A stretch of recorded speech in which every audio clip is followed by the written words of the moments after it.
एक दिन राजा दुष्यंत शिकार पर निकले थे, लेकिन शिकार करते करते अचानक रुक गए। उन्हें कहीं से एक हल्की सी आवाज सुनाई दी, जैसे हवा में कोई मधुर पुकार घुली हो। जब उन्होंने उस दिशा में देखा तो उन्हें एक सुंदर स्त्री दिखाई पड़ी। जंगल के उस शांत कोने में जहां हवा भी धीरे चलती थी, वहां एक आश्रम था और वहां रहती थी शकुंतला, प्रकृति की गोद में पली बड़ी, जिसकी हर मुस्कान में मासूमियत थी। नंगे पांव घास पर चलती हुई, जैसे धरती खुद उसे महसूस कर रही हो। उसके हाथों में फूल और आंखों में सपने थे।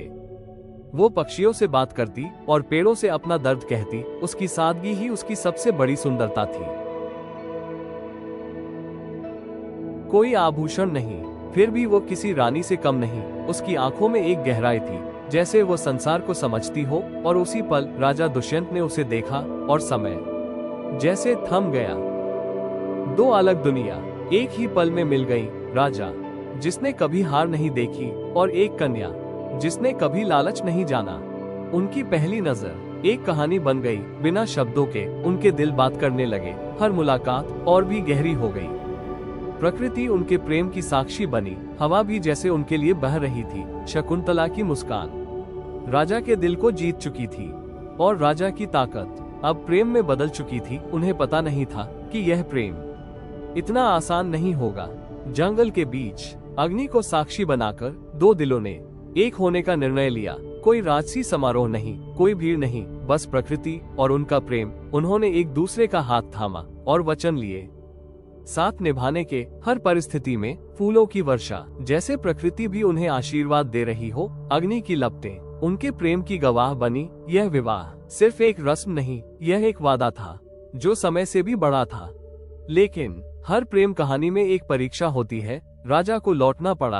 राज्य की जिम्मेदारियां उन्हें बुला रही थी। उन्होंने वादा किया, मैं लौटूंगा, लेकिन समय हमेशा वादों का साथ नहीं देता। एक दिन बीते, महीने बीते और इंतजार दर्द में बदल गया। शकुंतला हर दिन उसी रास्ते को देखती जहां से राजा गए थे। एक दिन शकुंतला अपने पति राजा दुष्यंत के विचारों में खोई हुई थी, लेकिन उसी क्षण एक शक्तिशाली ऋषि वहां आए। प्रेम में डूबी हुई शकुंतला ऋषि का स्वागत करना भूल गई और ऋषि क्रोधित हो गए। उन्होंने उसे श्राप दिया, जिसके बारे में तुम सोच रही हो वो तुम्हें भूल जाएगा। शकुंतला की सखियों ने ऋषि से दया की प्रार्थना की। ऋषि का हृदय पिघल गया और उन्होंने श्राप को थोड़ा बदल दिया। अगर राजा को कोई प्रेम की निशानी दिखाई दे तो उसकी स्मृति वापस आ जाएगी। लेकिन शकुंतला को इस श्राप के बारे में कभी पता नहीं चला। इसी अकेलेपन के बीच एक नई उम्मीद जन्मी। शकुंतला ने एक पुत्र को जन्म दिया। उसकी आंखों में चमक थी, जैसे वो साधारण नहीं, जैसे उसके अंदर कोई महान शक्ति छुपी हो। ऋषियों ने उसे देखा और महसूस किया, ये बालक कुछ अलग है। उन्होंने उसका नाम रखा भरत, जिसका अर्थ ही था महानता। माँ की गोद में वो शांत था, लेकिन उसकी किस्मत तूफान लेकर आने वाली थी।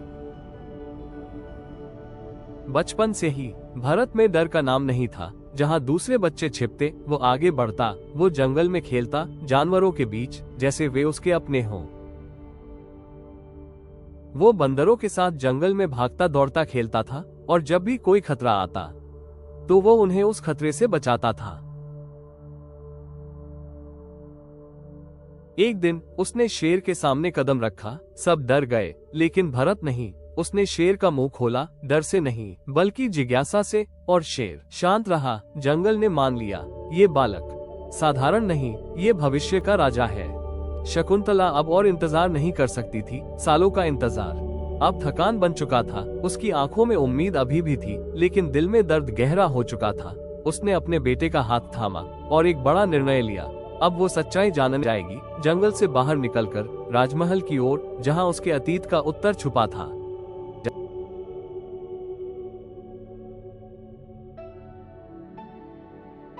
राजा दुष्यंत का भव्य दरबार सजा हुआ था। चारों ओर मंत्री और सैनिक खड़े थे। शक्ति और अधिकार का प्रदर्शन साफ दिख रहा था। उसी दरबार में शकुंतला ने कदम रखा। वो अब कमजोर नहीं थी। वो एक माँ थी जो अपने बेटे के अधिकार के लिए आई थी।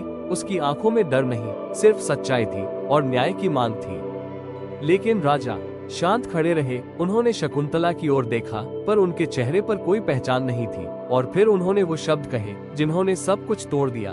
मैं इस स्त्री को नहीं जानता और न ही इस बालक को। दरबार में सन्नाटा छा गया, हर कोई स्तब्ध रह गया।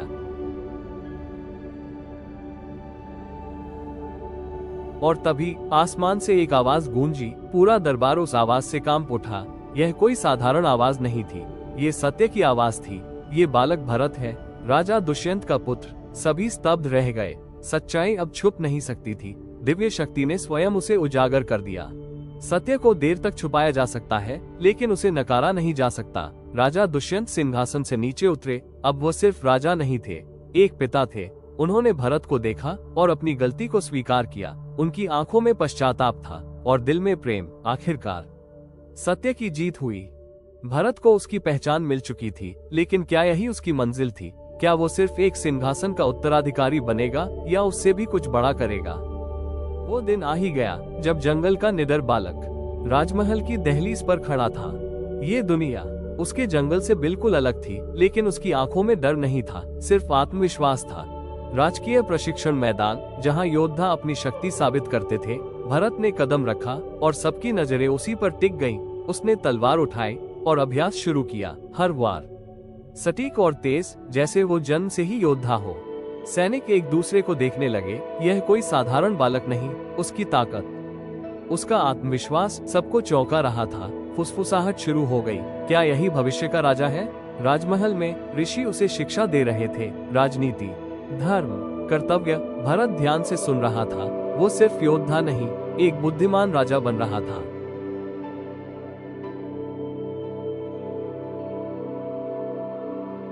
भरत के मन में एक याद चमकी, जंगल और एक शेर। जहां उसने बिना डर के शेर के पास जाकर उसका मुंह खोला था। वही निडरता आज भी उसके अंदर थी।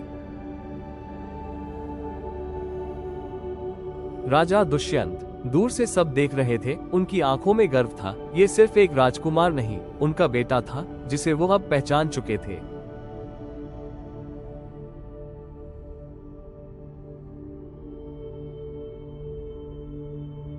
राजमहल में मंत्री चर्चा कर रहे थे। क्या भरत अगला राजा बनेगा? सभी की राय एक ही थी, वो योग्य है। ऋषियों ने भरत को आशीर्वाद दिया, उसके भविष्य के लिए, उसकी महानता के लिए। जैसे देवता भी उसके साथ। भव्य समारोह, सिंहासन सजाया गया और भरत राजा घोषित हुआ। उसके सिर पर मुकुट रखा गया। पूरा राज्य जयकार कर उठा। अब भरत सिर्फ राजा नहीं था, वो एक विजेता था। उसने अपने साम्राज्य का विस्तार किया। हर युद्ध उसकी जीत बन गया। उसका नाम चारों दिशाओं में गूंजने लगा।